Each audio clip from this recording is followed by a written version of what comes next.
Welcome to this edition of Adventures from the Snoodleverse.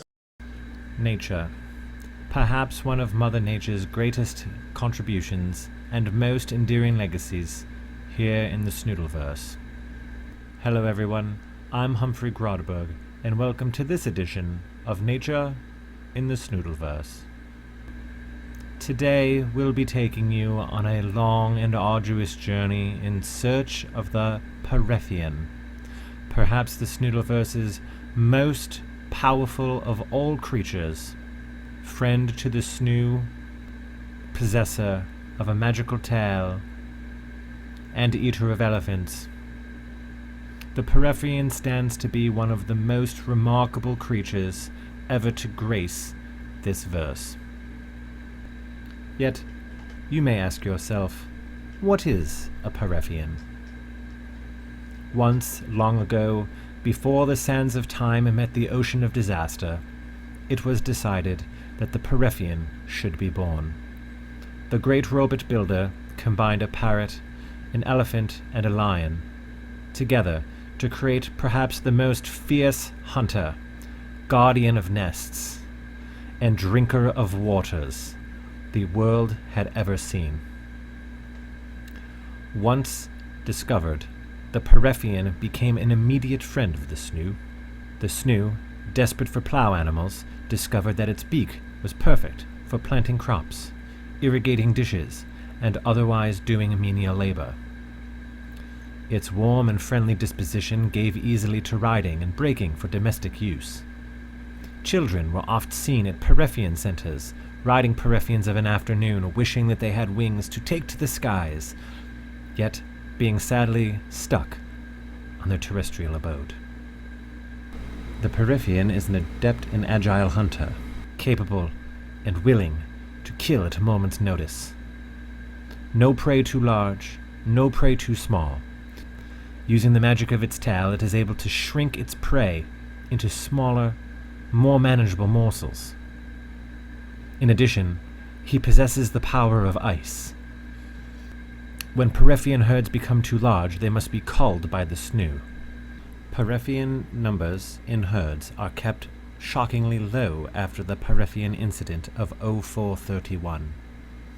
A group of 25 Parephion took up residence outside of the capital, and the resonation from their tales was so deafening, an entire generation's hearing was lost.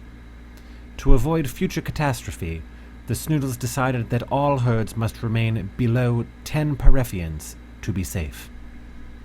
Unwanted Parephions are placed inside of large, overly visible hot air balloons by the Snoodles. Taking advantage of the Parephion's unusually short lifespan, they are outfit with enough food and water to live out the rest of their days in splendid isolation. To ensure that the Parephion passes their time amenably, they are given a personal entertainment system with access to 4 channels.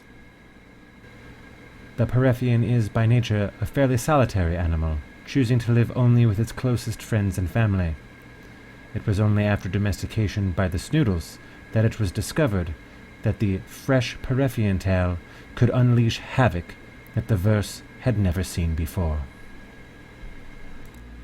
At death, the Parephion's corpse is laid in state outside of the breakfast nook of the owner's home. It is hung from the ceiling by clothespins and allowed to air dry until a slightly darker shade of brown. At this point, the Parephion's body and organs are then harvested and used in soups. Its skin turned into clothes, and the tails sold to the local tail collectors. Parephion tails are notoriously difficult to preserve, and the process routinely goes wrong, resulting in an odd-looking blue pudding, which is used at feasts. On the odd chance that the process is successful, the preserved Parephion tail is divided into amulets and placed into jewels for consumption by the wealthy. Only one fully preserved Parephion tail is known to exist in the entirety of the Snoodleverse. Yet take heed, noble viewer. Parephion hunting is strictly outlawed in the Snoodleverse by royal decree. Those found guilty of poaching the Parephion are to be fed bodily to the potty fingers. To this end, our cameramen did not return from their mission to capture live video footage of the Parephion at play. Friends, we salute you and mourn your passing to the potty fingers. Quaggles, and may the snoo be with you. Until next time, I'm Humphrey Grodberg, and this has been Nature in the Snoodleverse. Thank you for watching, and see you next time!